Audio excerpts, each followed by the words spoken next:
to India, for example, probably we have just started a couple of 2 or 3 airports we will be having this facility, but there it's very common.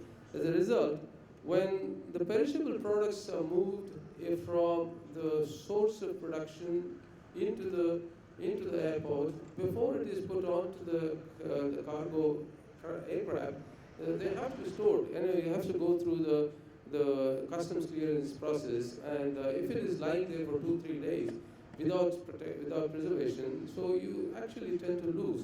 And on the receiving end, there will be complaints, etc., etc. So it's a very, very inefficient way of handling these products. Important is when the product is stored, perishable product particularly, when it is stored, it is stored with a lower temperature. So once the product temperature is lowered, you cannot afford to have the temperature brought up because of the lack of the chain, or rather cold chain facility. If you move that material in the transport with no protection, etc., then the temperature goes up, and you go and put it into the storage, cold storage again, the temperature comes down. So it's you can't afford to have up and down temperature, and so that's very bad for the product. That's one example that I'm making, because what kind of opportunity we have in India, and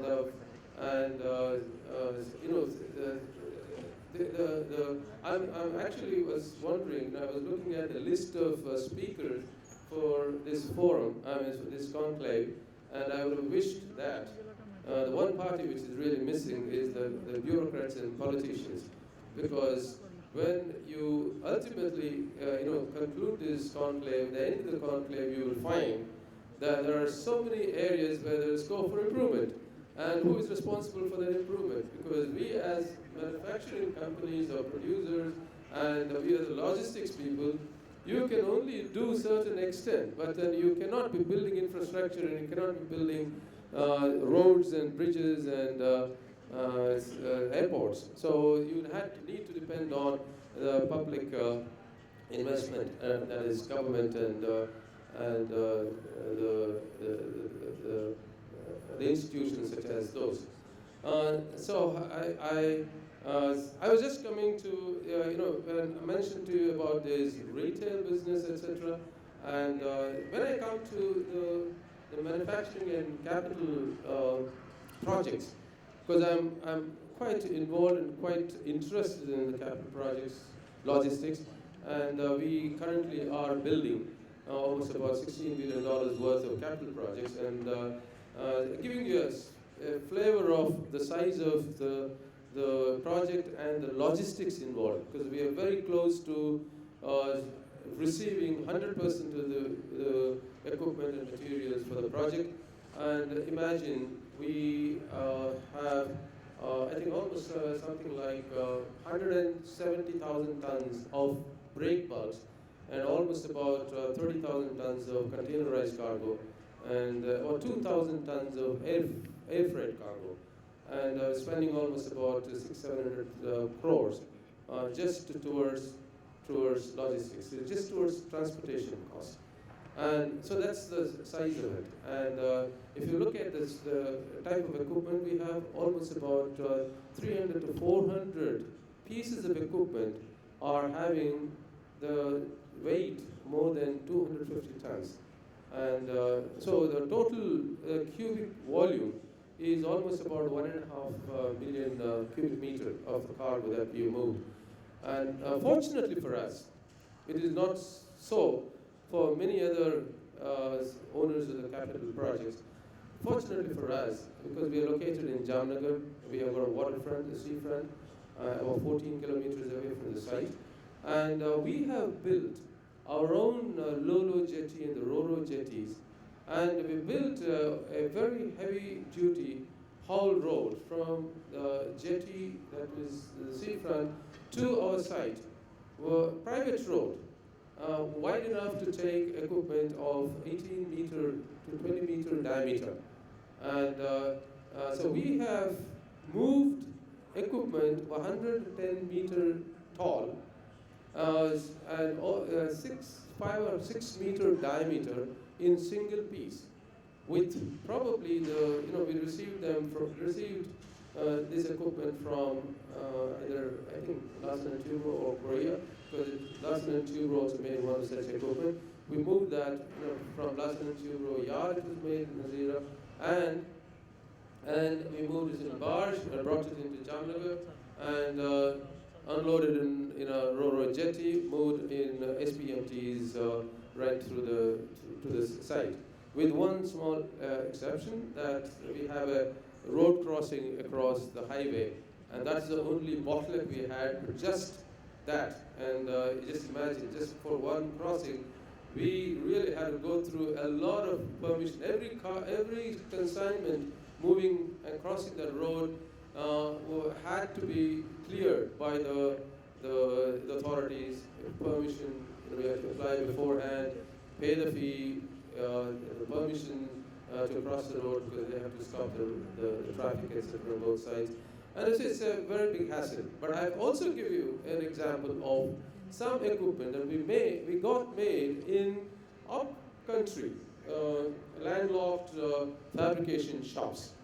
A 5 or 6 meter diameter equipment, or maybe 20 meter long, to get to Jamnagar on roads would take nearly 45 days to 60 days.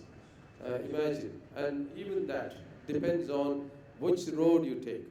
And there would be constraints like the turning radius constraint, the culvert capacity constraint, the 4-axle load constraint, and overhead transmissions, and the permits, and when you cross from one state to another, again you need to get special permission. And also moving the equipment on the road, there is no proper arrangement for parking the equipment on the roadside in any specified area. So they have to really make temporary arrangements for moving this equipment. And these people really struggle to get this equipment. Just imagine, we're talking about robust supply chain, to promote the Make in India concept. And if we were to do that, and if we were to concentrate, and if we were to make this equipment in India for domestic use as well as export, and unless big companies like Larsen & Toubro, IJT, Godrej kind of thing, they have the facility and with the waterfront, so you can make equipment in a yard, and then they can move through the waterway. On a limited basis, yes, they can do, but then you're talking about not making India just concentrated on 2 or 3 companies. You're talking about across the country. And if they were to support projects, capital projects, in the country, and if they would actually look for export business, it is a big, big bottleneck. And as a result, let me tell you what, in our case, we probably had majority of those ODC and super ODC equipment imported from even countries like Korea, China, some, and Japan, and Europe. So just because the logistics issue, and because if you do not get these equipment out of these sites, we will have to, and if you had to place orders with the other suppliers, and if they cannot bring the equipment into the site safely and properly within the time target, all that was the option was make this equipment in pieces, semi-fabricated pieces, and bring them into the site and assemble in the site. It would have been a nightmare, because particularly the capital equipment, fabricated equipment, would involve post-fabrication, several other activities such as stress relieving and NDT, etc. It's very difficult to set up such a facility in the site. So these are some of the constraints I'm mentioning about the project cargo. And in India today, about 40 or 60% of the transport or the logistics are handled through the road transport, and about 30% by rail, and there is literally a coastal movement about 6 or 7%, and literally the internal in-country waterways is literally non-existent. As compared to that, you go to Europe, and between the countries, they move equipment, they move materials, and they move even natural resources like coal and ore, metal ores, etc., by internal waterways. And so it actually helps even reduce pollution and congestion on the road. And what we are doing is exactly the opposite. So we are congesting the roads, and when we come to the railways, I wish the railway minister was here. So other day I was talking to him, and he told me that why don't you people use railways and we'll make all arrangements. But just imagine, if you were to take the material from Jamnagar to, say, some place in Tamil Nadu. And so first of all, we'll have to get the material into Jamnagar yard and then load it in and wait for the rakes to come in. In fact, I mentioned to you, rakes to come in, and you book the rakes and you come after 7 days, if you're lucky, and then loading arrangement, there is no adequate loading arrangement there, and then you take the material into another site somewhere, nearest terminal, and unload. There is no storage for storing the equipment, no proper place for preservation, etc., etc. And moving that material into the real distribution center or consumer side, it is a horrendous proposition.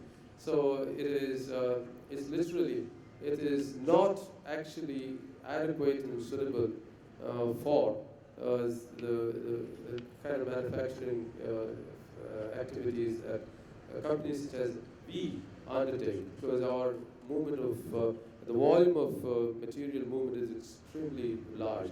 We are talking about nearly currently 7 to 8 million tons of products we move, and with the Jamnagar Phase 3 project coming through, so we'll add another 4 million tons of product movement. And a lot of it is going to be consumed in the country, maybe part of it is going to be exported. And so we are going to actually we will find problems in logistics, and we only wish that in the coming years, the facilities or the infrastructure is going to be given emphasis by the authorities, including the government, though they mention a lot about the quadrangle road network and south to north and east to west, but what's important is not just those roads, and I don't know how many year program it is to actually complete the entire network, but then what about the small cities, small towns, tier 2, tier 3 villages to be connected? And they are the people. If you see the population, the people, nearly 70% of the people live in those places, 75, 80% of the people live in those areas. So if they do not have proper logistics access, it is not something that we can be proud of. With that, I think I touched a bit, but going forward, we only hope that we would have the infrastructure facilities enhanced, but apart from that, we feel that the very fact that the Prime Minister has announced Make in India concept, and also the Digital India and the skill set, the Skill India, the three facets of the program for the future is actually very, from the point of intention, extremely good. And but how do we achieve it? Hopefully, the industry, the people, the citizens of the country would, in fact, take these three concepts seriously, and as a part of that, if you want to really make it extremely effective, supply chain infrastructure is a factor that we need to all concentrate on.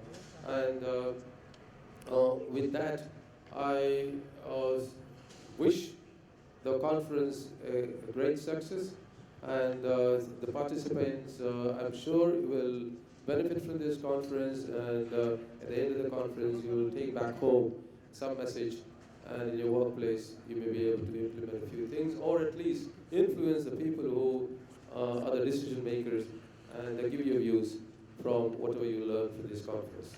Thank you.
silence is waiting for the organizers to be present. There is a report which is going to be released by Tata Strategy Management Group.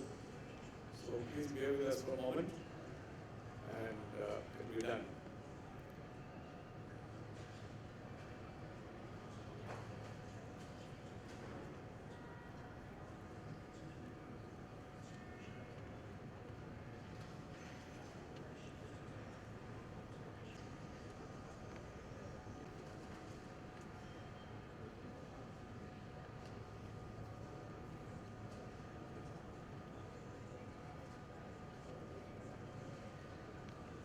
Report release ceremony now, and so the